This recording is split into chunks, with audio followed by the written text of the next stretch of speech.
Captain Captain Janeway, everyone's favourite caffeine-addicted, Borg-smashing, transporter, mutant murdering captain. Janeway completed the Delta Quadrant in just 7 years, 63 years ahead of schedule, and for that achievement alone deserves to win any Kirk versus Picard debates that are still happening today. But why is Janeway so beloved? Well, it's largely down to a superb leading performance from Kate Mulgrew, who played the character as a vulnerable yet commanding presence with a fierce devotion to her crew, all the while upholding the principles of the Federation, no matter the cost. An inspiration to a generation of fans, Mulgrew's Janeway is an iconic and integral part of the Star Trek franchise. But it almost didn't happen.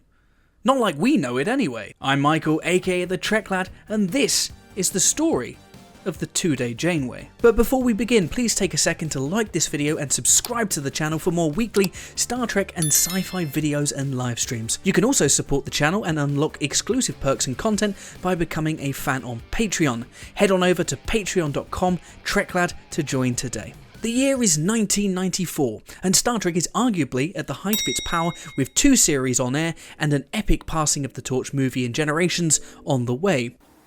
In addition to all this, Paramount has just greenlit another new series, a show co-creators Rick Berman, Michael Piller and Jerry Taylor had envisioned as a historic one. Star Trek Voyager, the 3rd spin-off show, would be the first in franchise history to feature a woman in the captain's chair. The future was well and truly female. Despite initial concerns from the studio, who felt the move wouldn't appeal to Star Trek's then predominantly male viewer base, Berman, Piller and Taylor were eventually given the go-ahead following some coercion and a promise to audition both men and women for the part. The 3 set about on their mission to find their new captain. The candidates were extensive, with Trek familiar faces Karen Austin, Joanna Cassidy, Carolyn McCormick and Susan Gibney all vying for the role alongside recognised big screen stars like Terminator's Linda Hamilton and Patty Duke. Fun fact, one of the few men that did read for the role was Gary Graham, who'd eventually go on to appear in Voyager as the accompanied Tanis in Cold Fire,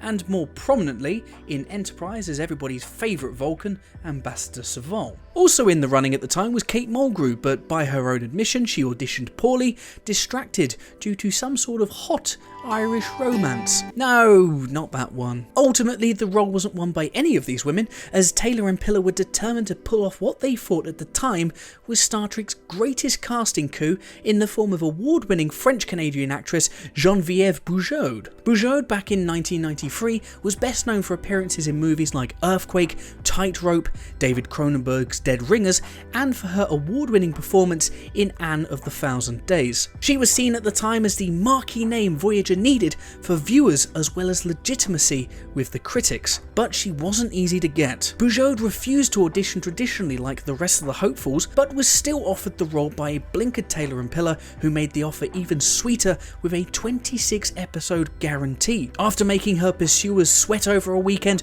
Bujold said yes and signed on the dotted line, and Voyager had its lead just as the show was about to enter production in the fall of '94. One person not too sure with the casting, however, was then franchise boss Rick Berman, who wasn't convinced Bujold would be able to deal with the rigours of episodic television. The mood on the newly built Voyager bridge was tense, and not just because it was the first episode of a brand new show. There were rumblings that Bujold's first hours were difficult, with the actress being described as being standoffish. Among other things, Bujold was said to be unhappy over hair and makeup plans, and early on said that she felt that she had been betrayed by Taylor and Piller. Ever the professional, however, Bujold arrived on set promptly at 9 AM, and after giving the crew and director, Wimrick Colby, a single red rose each, they got to work. But the problems were apparent almost immediately. Used to a different kind of schedule from her experiences making movies, Bujold was unprepared for the shoot, having only memorised a fraction of the 7 pages a day usually expected from a Star Trek production. There was also a concern that Bujold, a quiet and internalised type of performer, just wasn't the right fit for Trek's theatrical brand of delivery. The quintessential captain just wasn't there, something an increasingly concerned Colby and crew noticed when she first sat in the big chair, closed her eyes and whispered a delicate engage command to begin the adventure. As the day wore on, elongated by repeated takes to try and coax something resembling a captain-esque performance, Colby and crew were starting to question whether Bujold was really the right fit for the role.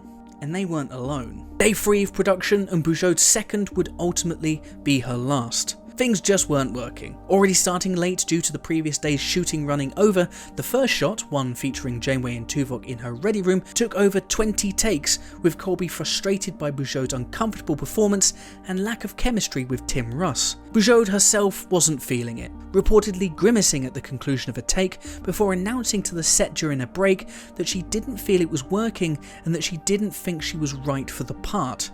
This didn't impress director Colby, who felt it could have had a negative impact on her castmates, not to mention the rest of the crew. Following a tearful talk in Bujold's trailer, a panicked Colby called for Berman to come to the set with the words, "You better get your people down here, because I have a feeling we don't have a Janeway." Already aware of the situation, having watched dailies from the previous day, Berman, Taylor and Piller arrived on set and quickly agreed to release Bujold from their agreement, temporarily shutting down production of the already chaotic pilot. Voyager was in trouble, and it hadn't even been flung to the Delta Quadrant yet. As we all know, Voyager wasn't a lost cause. Luckily, the show was able to track down Kate Mulgrew, seemingly over her hot summer Irish romance, and secure her as Bujold's replacement as the show's lead. Mulgrew's Janeway was a hit with fans and critics alike, almost unanimous in their praise of the actress's firm but fair command style, as well as her familial connection with her ship and crew. One potential timeline, however, could have seen this play out very differently. Upon learning of Bujold's shock departure from the show,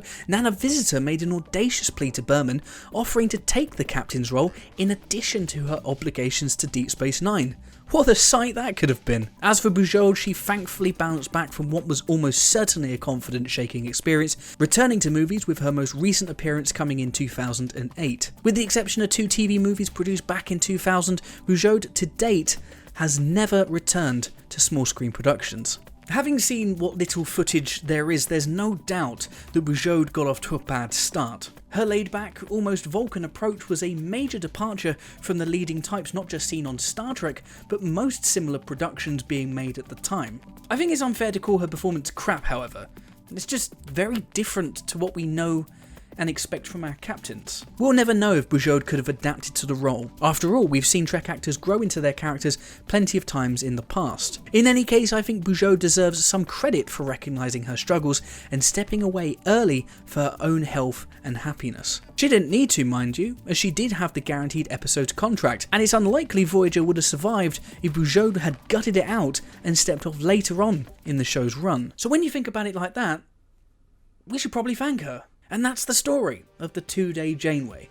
What did you think of Geneviève Bujold's Janeway? Let me know in the comments below, and don't forget to like this video and subscribe to the channel for more videos like this, warping in each week. Until the next one, stay happy, stay safe, and live long and prosper.